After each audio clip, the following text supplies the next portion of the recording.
We're gonna go with the mayor, senator, congresswoman. Well, good evening, everyone. As the sun sets on the most tragic day this community can remember, we stand in solidarity once again to tell you we are working around the clock to search and rescue people in this rubble. And we did identify and declare as safe 102 people, and 99 we still cannot account for, some of whom may not have been in the building. So our firefighters, men and women, are working around the clock, a huge task force of people that are continuing. They're right now working. They're going to work all through the night. The dogs, they're working in the garage. They're working on the top, so they're visible right now. But they are proceeding with all of their might. Like, I can assure you that these fire rescue personnel, the best in the world, the ones that are called upon to come out in crises everywhere, are working as hard as could possibly be. They are so motivated to bring people out safely and restore them to their loved ones. So we just wanted to let you know, as the day comes to an end, that their day does not.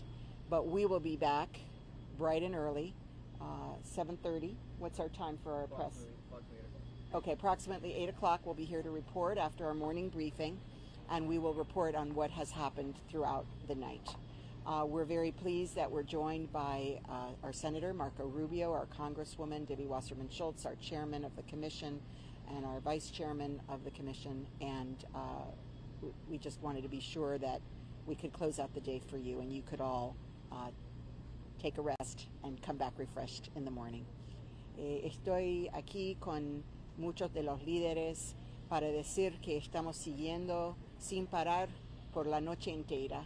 Los bomberos están allí trabajando fuerte por el abajo y también encima, y van a trabajar la noche entera.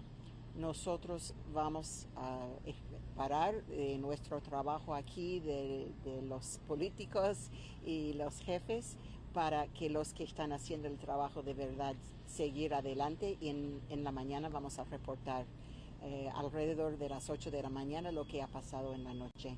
Las noticias buenas, que ya somos con 102 personas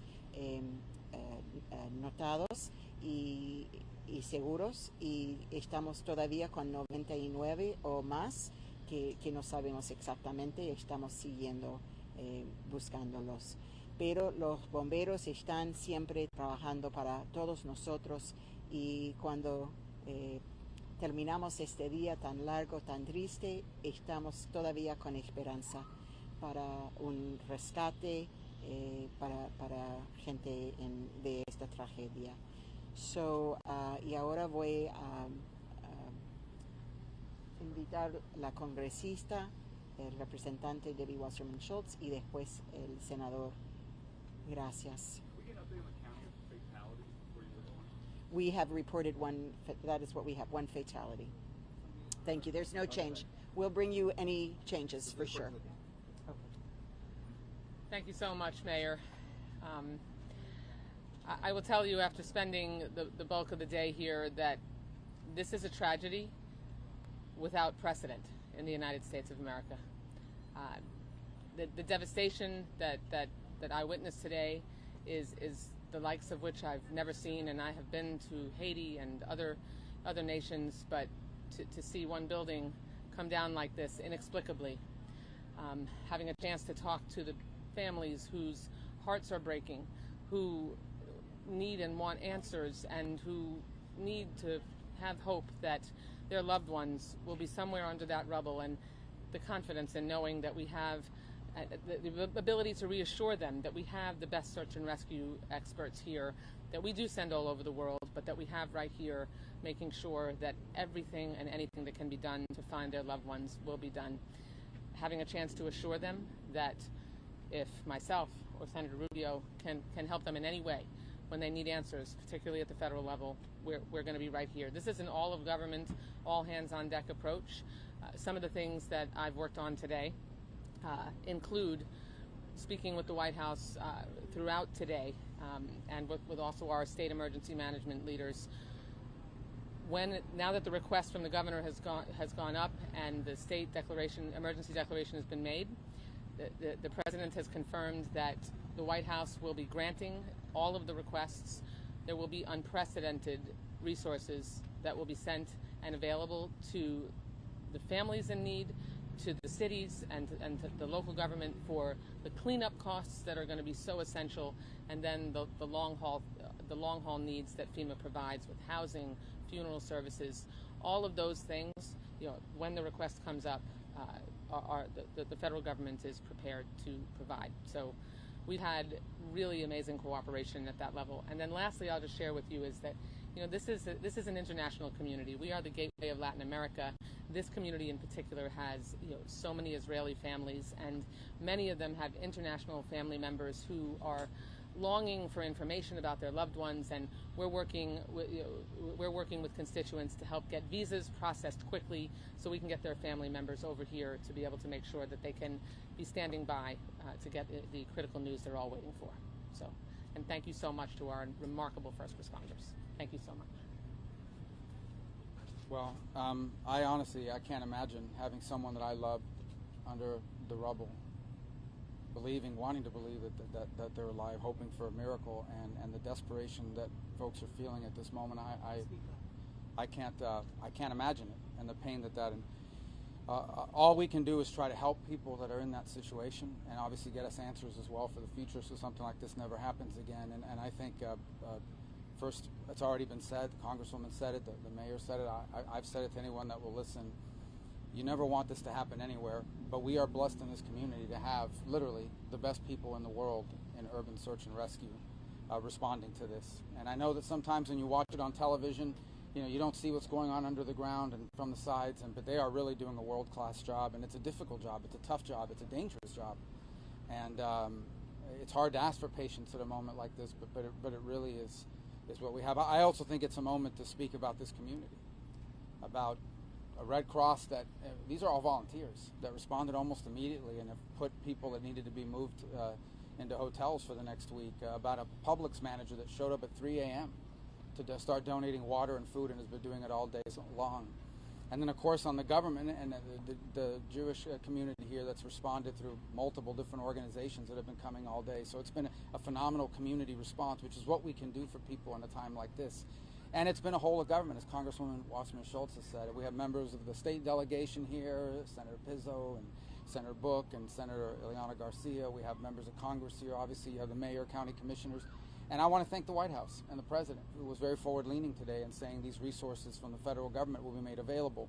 And what happens now is the county, who's in the lead, will say this is what we need, that we don't have. And then if the federal government has it, it becomes available to this community now and in the future. So it's a dark and tragic day, but from it we continue to pray for some miracles, and we're inspired by the men and women, the heroes who are out there right now risking their lives, really, to hopefully rescue people. I'll be very brief in Spanish. Es un día terrible para esta comunidad. Yo no puedo imaginarme lo que sería vivir en un momento como este, pero quiero que crean y entiendan que los mejores del mundo en lo que es el rescate en situaciones como esta son los bomberos de este condado. Le damos las gracias a ellos por lo que están haciendo. También las gracias a la Casa Blanca, al presidente Biden, que ha ofrecido la ayuda federal necesaria que pide el condado, y a esta comunidad por responder de la manera que ha respondido. Como es un momento sumamente difícil, pero un momento también que nos da la oportunidad de proveer ayuda, alivio, lo más posible, y unidad. Muchas gracias.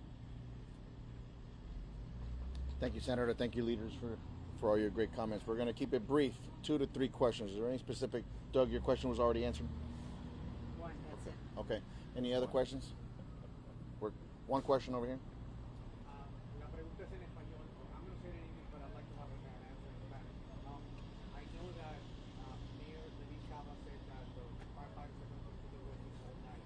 Now, does that mean that it's going to be from the morning? Is there going to be a stopping time, or tomorrow at 6 a.m. will still be searching for 24/7? It's round the clock, sir. Yes, so we'll continue our operations. So throughout the night, we'll have our Miami-Dade Fire Rescue units as well as. Oh, the answer in Spanish. You can say it in English first. So yes, we'll be working throughout the night, continue our search and rescue efforts, and then we also will continue throughout the day. So we'll continue through our operational periods of 12 hours and rotating personnel throughout.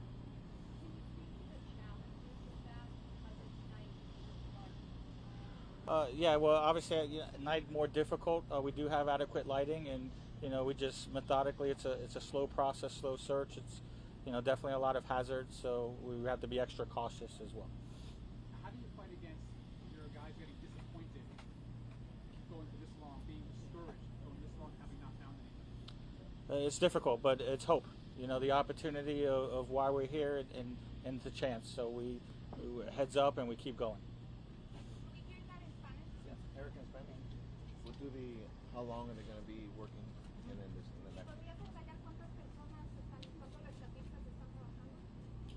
Bueno, la cifra de rescatistas que están trabajando cambia frecuentemente debido a que cada vez que hacemos una evaluación de qué se necesita este número y estas cifras van cambiando. Esta operación empezó desde muy temprano y va a continuar toda la noche. Vamos a seguir trabajando. Esta operación de nosotros es una misión la cual no termina hasta que no encontremos las personas, los sobrevivientes y las personas que estamos buscando. Tenemos todos los recursos aquí, los cuales continúan trabajando en esta labor. Y por eso yo creo que es muy importante recalcar que estos hombres y mujeres los cuales están trabajando hoy aquí son altamente calificados para esta labor. Bueno, muchos de los retos que hemos visto en este momento, vimos que tuvimos mal clima, también tuvimos un incendio, también son las condiciones en las cuales estamos trabajando, son espacios muy pequeños, y entonces todas estas labores se hacen un poco más difíciles debido a estas condiciones. Thank you, folks. Thank you, folks. We're most likely going to have a morning brief, approximately at 8 o'clock. Don't hold us to that, but we're going to try to have a morning brief at 8 a.m. after they have their 7 a.m. Thanks, guys.